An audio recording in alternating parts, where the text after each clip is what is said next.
Hello everyone! Today I will be discussing an important topic in statistics, measures of dispersion for group data. We often use averages like the mean, mode, and median to summarize data. But these central tendencies alone do not tell the whole story. That's where dispersion comes in. Measures of dispersion help us understand how spread out or clustered the data values are. They tell us whether the data points close to the central tendency or widely scattered. This is especially useful when dealing with group data, where information is already categorized into intervals or classes. I will explain the different measures of dispersion, namely the range, variance, and standard deviation, and how to solve them. Range. Range is the simplest measure of dispersion. It is based on only two values in a data set, highest value and lowest value. It is the simplest, but it is very sensitive to outliers. If one value in the data set is unusually high or low, the range can be disproportionately large, providing a misleading sense of variability. So here's the formula for range. R is equals to highest value minus lowest value. Example number 1 for the range. Find the range of the given data. So in the left side, we have to deduct 0.5. In the right side, we have to add 0.5. So let's solve it. 10 minus 0.5 is equals to 9.5. 12 plus 0.5 is equals to 12.5. 13 minus 0.5 is equals to 12.5. 15 plus 0.5 is equals to 15.5. 16 minus 0.5 is equals to 15.5. 18 plus 0.5 is equals to 18.5. 19 minus 0.5 is equals to 18.5. 21 plus 0.5 is equals to 21.5. 22 minus 0.5 is equals to 21.5. 24 plus 0.5 is equals to 24.5. So after we computed, we must find highest value and lowest value. So here's our highest and here's our lowest. We must subtract it. So 24.5 minus 9.5 is equals to 15. So that is our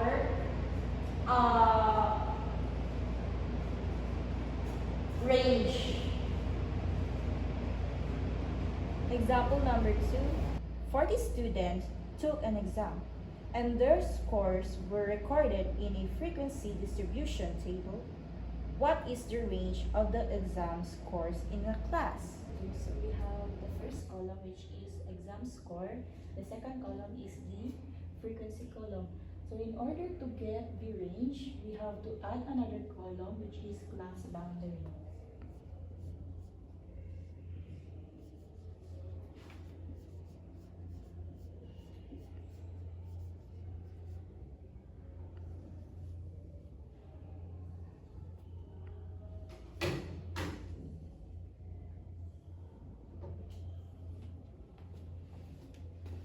the lower value, let's minus 0.5.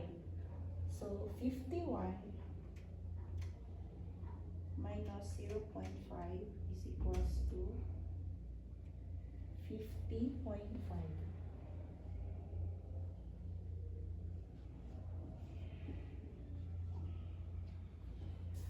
For the higher value, we have to add 0.5. So 60 plus 0.5 is equals to 60.5.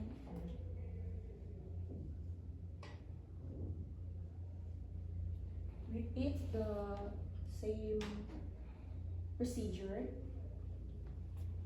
So 61 minus 0.5 is equals to 60.5.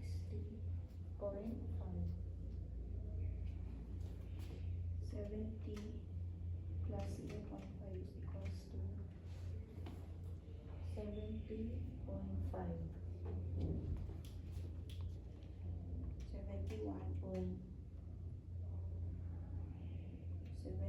71 minus 0.5 is equals to 70.5. 80 plus 0.5 is equals to 80.5. 81 minus 0.5 is equals to 80.5. 90 plus 0.5 is equals to 90.5. 91 minus 0.5 is equals to 90.5. 100 plus 0.5 is equals to 100.5. So let's use the range formula. R is equals to highest value minus lowest value. So our highest value is 100.5, while our lowest value is 50.5. So R is equals to 100.5 minus 50.5 is equals to 50. Therefore, our range is 50. Variance. Variance is the average of the square differences of each observation from the mean of the dataset. Unlike range, variance takes into account the spread of all data points in a dataset. So there are two types of formula for variance: sample and population. So the formula for sample is the sum of frequency times x minus x bar squared over n minus 1. While population is the same with sample, the only difference is that sample contains minus 1 while population does not. So F stands for frequency, X stands for individual value, X bar stands for mean, and N stands for size. Example number 3, find the variance of the given data. In the first column, we have the age. In the second column, we have the frequency or the number of people in that age. So, in order to get the variance, we must find the F, X, X bar, and N. So, let's add the first column, which is the midpoint. In order to get the midpoint, we need to add 10 plus 12 divided by 2. So 10 plus 12 divided by 2 is equals to 11. Do the same step for the rest. So 13 plus 15 is equals to divided by 2. 14. 16 plus 18 divided by 2, 17. 19 plus 21 divided by 2, 20. 22 plus 24 divided by 2 is equals to 23. Now let's add another column for fx.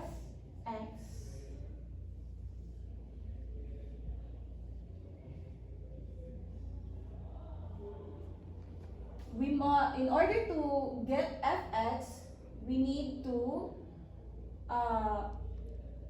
multiply 5 times 11. So 5 times 11 is equals to 55. Just do the same steps. 8 times 14 is equals to 112. 5 times 17 is equals to 85. 10 times 20 is equals to 200. 2 times 23 is equals to 46. So let's add another column, x minus x bar.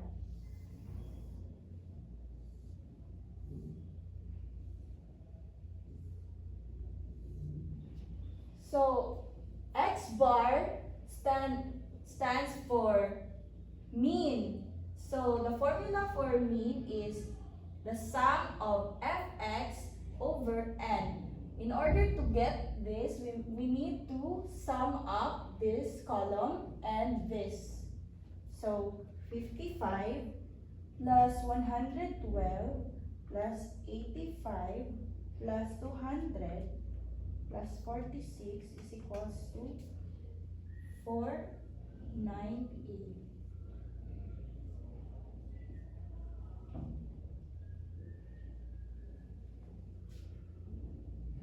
5 plus 8 plus 5 plus 10 plus 2 is equals to 30. So we just need to plug in. So x bar, then 498 over 30. So 498 divided by 30 is equals to 16.6. So this is our mean. So now that we already have the mean, we need to subtract this column to the mean. So 11 minus 16.6 is equals to negative 5.6. 14 minus 16.6 is equals to negative 2.6. 17 minus 16.6 is equals to 0.4. 20 minus 16.6 is equals to 3.4.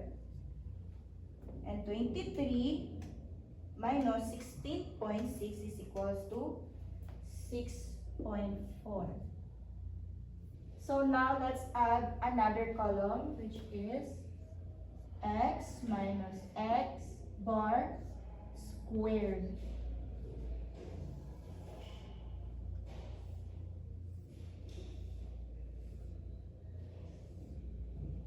So just square this column. 5.6 squared. 31.36. 2.6 squared is equals to 6.76. 0.4 squared is is equal to 0.16. 3.4 squared is equals to 11.56. 6.4 squared is equals to 40.96. Now let's add the last column, which is f times x minus x bar is equals, squared.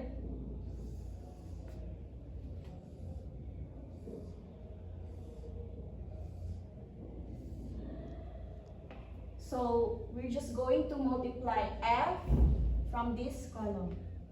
So 5 times 31.36 is equals to 156.8.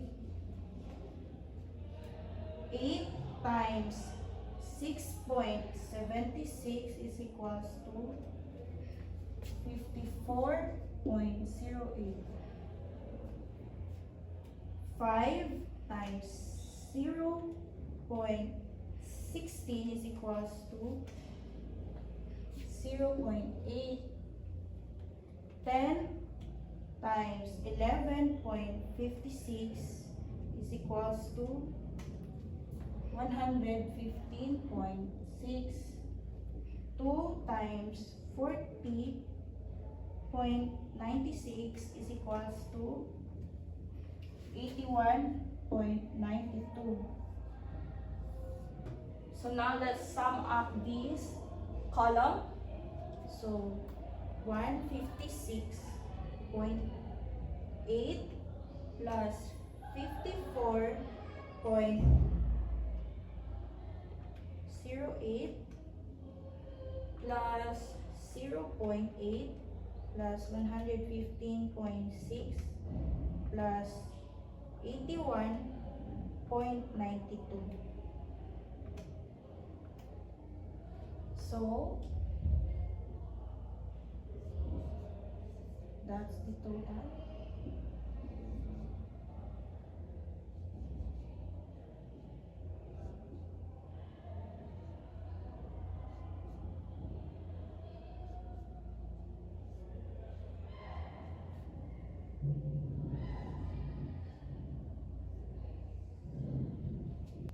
So now let's use the variance formula. So s squared is equals to, we just need to plug in all the value.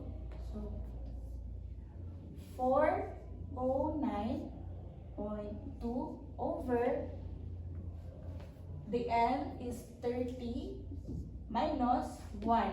So 409.2 over 30 minus 1 is equals to 14.11. Therefore, our variance is 14.11. So the third measurement of dispersion is standard deviation. Standard deviation is the square root of the variance. Like variance, standard deviation uses all observations in a data set in its calculation. Formula for standard deviation. So there are two types of formula, sample SD and population SD. So the formula for sample SD is S is equals to square root of sum F times X minus X bar squared over N minus 1. Population is similar to sample. The only difference is sample contains minus 1. So F stands for frequency, X stands for individual value, X bar stands for mean, N stands for sample size. Example number 4, a quiz was completed by 37 students and their score was recorded to the following frequency table. Find the standard deviation. First column is the grade, second column is the frequency. In order for us to find the standard deviation, we must find the F, x, x bar, and n.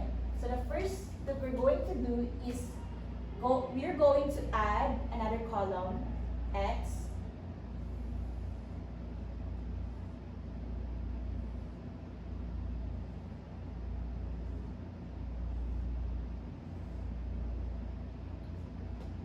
so let's add 50 minus 59 divided by 2. 50 plus 59 divided by 2 is equals to 54.5. Just repeat the same procedure. 60 minus 60 plus 69 is equals to divided by 2, 64.5. 70 plus 79 divided by 2, 74.5. 80 plus 89 equals to divided by 2, 84.5. 90 plus 100 is equals to divided by 2 plus 100 divided by 2 is equals to 95. So let's add another column for f times x.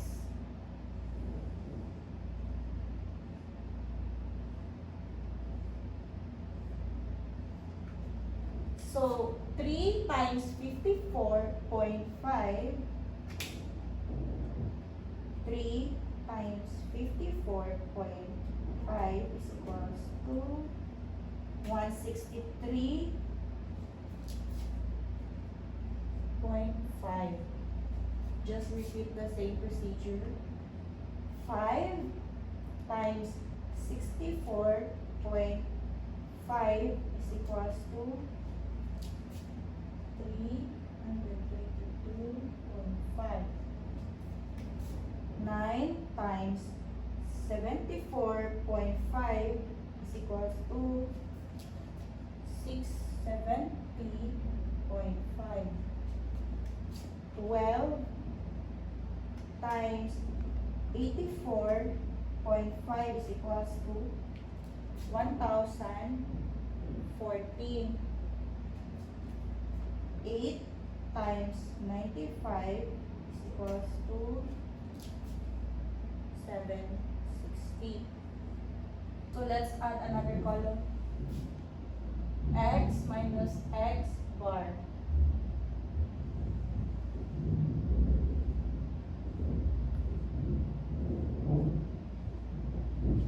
X bar represents the mean. So the formula for the mean is the sum of fx over n. In order for us to get the mean, we just need to add this column and this column. So 163.5 plus 322.5 plus 670.5 plus 1014 plus 760.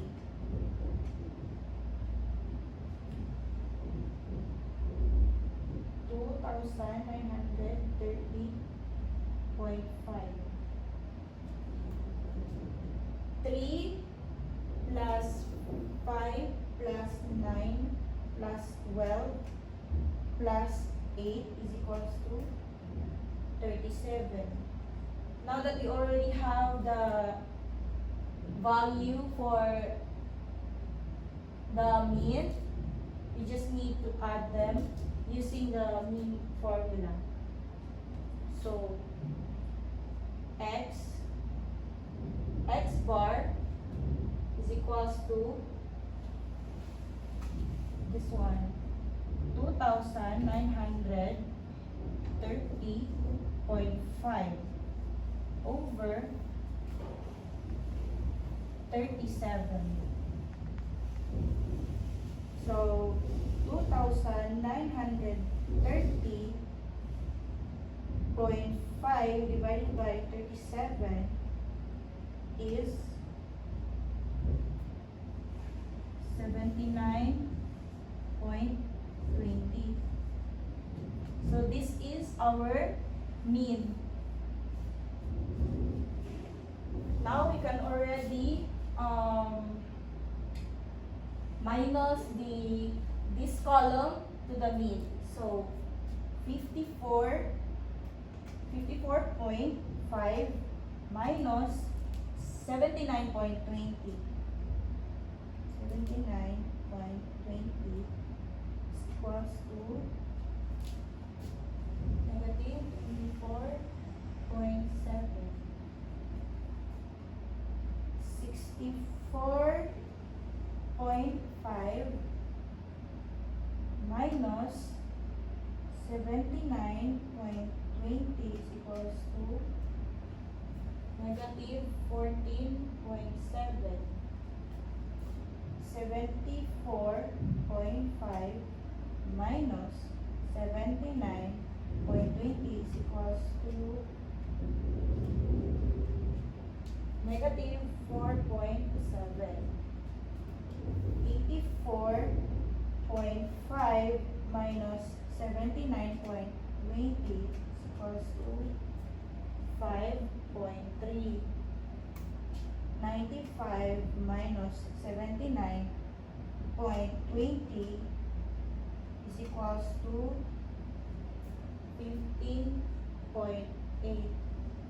Now that we already have this x minus x bar column, let's add another column. X minus x bar squared. We just need to square this column.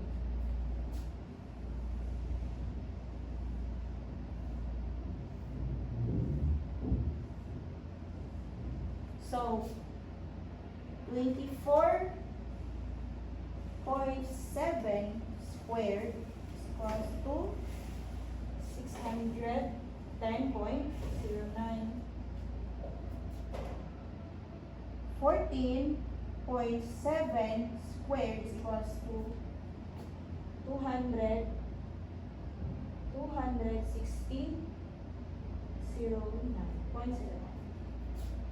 4.7 squared is equals to 22.09. 5.3 squared is equals to 28.09. 15.8 squared is equals to 249.64. So now let's add the last column, which is f times x minus x bar squared.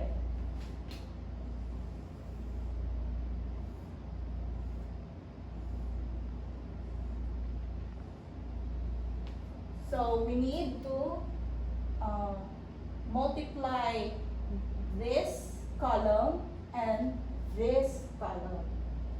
So 3 times 610.09 is equals to 1,830.27. 5 times 216.09 is equals to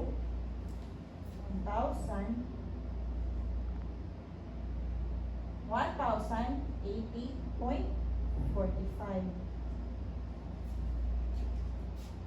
9 times 82.09 is equals to 198.81. 12 times 28.09 is equals to 337.08.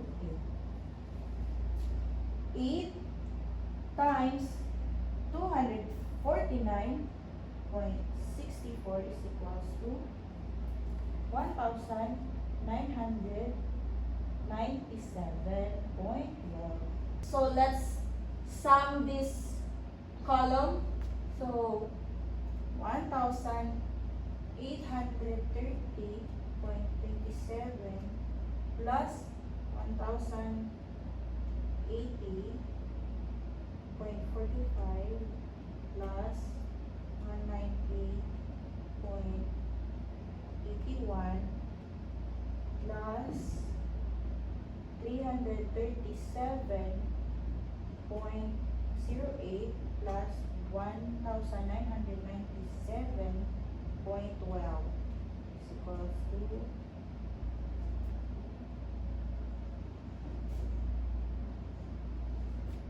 4,471.73.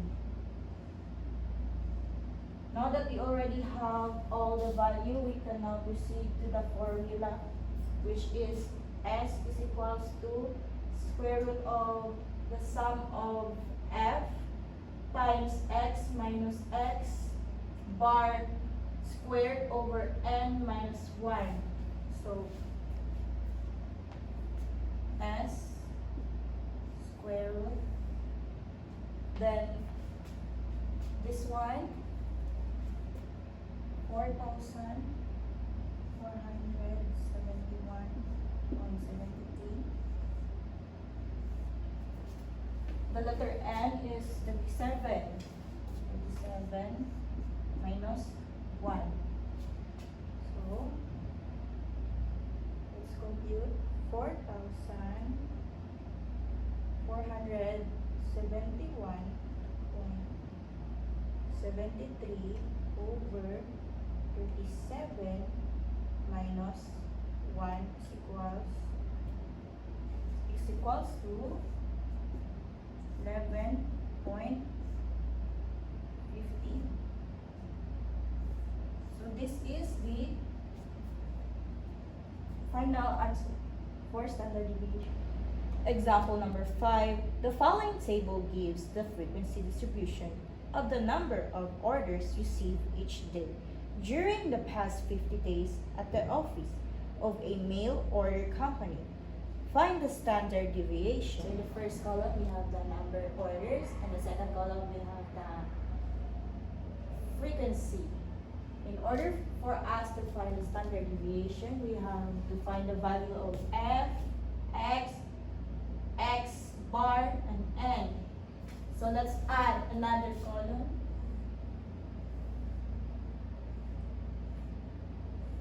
So we need to add 10 plus 12, the lowest value and the higher value. So X 10 plus 12 divided by 2 is equals to 11. 13 plus 15 is equals to, divided by 2 is equals to 14. 16 plus 18 divided by 2 is equals to 17. 19 plus 21 divided by 2 is equals to 20. So let's add another column, F, X.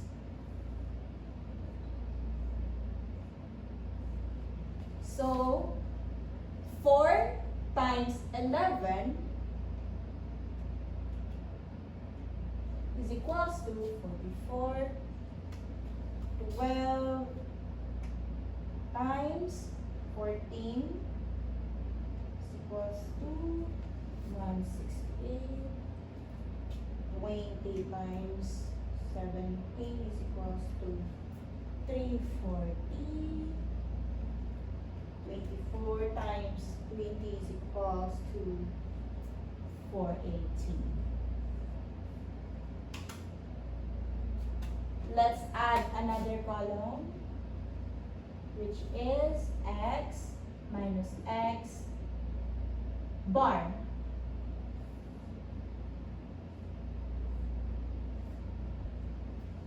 X bar represents the mean. So x bar has a formula. So x bar is equals to the sum of fx over n. In order for us to get this column, we need to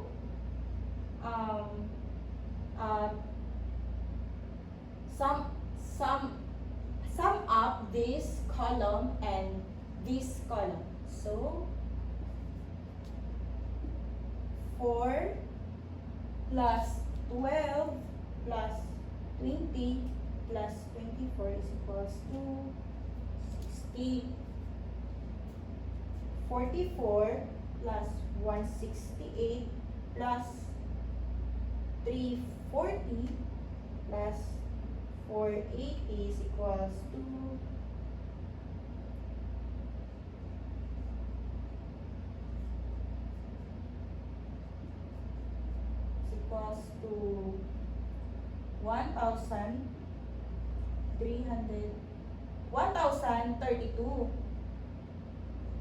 1032. So now let's plug in x 1032 60. So 1032 over 60 is equals to 17.2. So this is our mean. So now we can minus this column to the mean. So 11 minus 17.2 is equals to negative 6.2. 14 minus 17.2 is equals to negative 3.2. 17 minus 17.2 is equals to negative 0.2. 20 minus 17.2 is equals to 2.8. So let's add another column.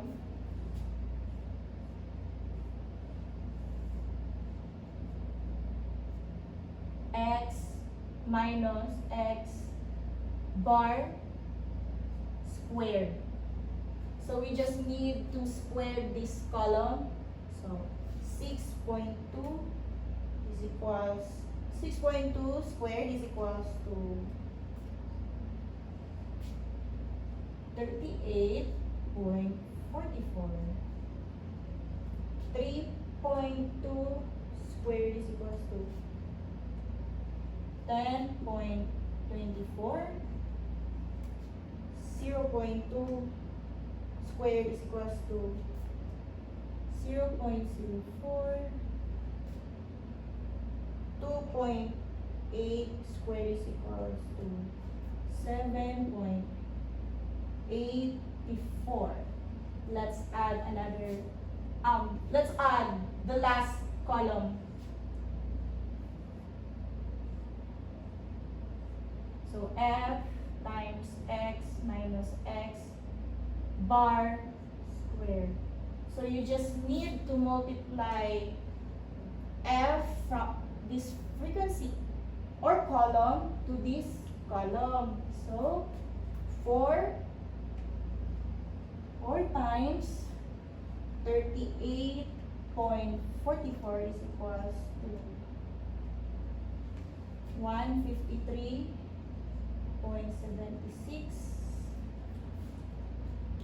12 times 10.24 is equals to 122.88. 20 times 0.04 is equals 0.04 is equals to 0.8. 24 times 7.84 is equals to 188.16. So let's sum this column. 153.76 plus 122.88 plus 0.8 plus 188.16 is equals to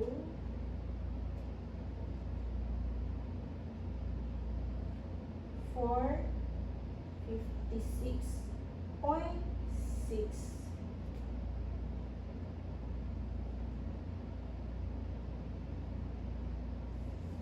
That's the total of this column. So now that we already have all the value, we can now proceed to the formula and plug in all the value to the formula. So S is equals to square root of this one. 456.6 over, our n is 60, minus 1. So, square root of 456.6 over 60 minus 1 is equals to 2.8. Therefore, the answer is 2.8. So here's the reference of my topics.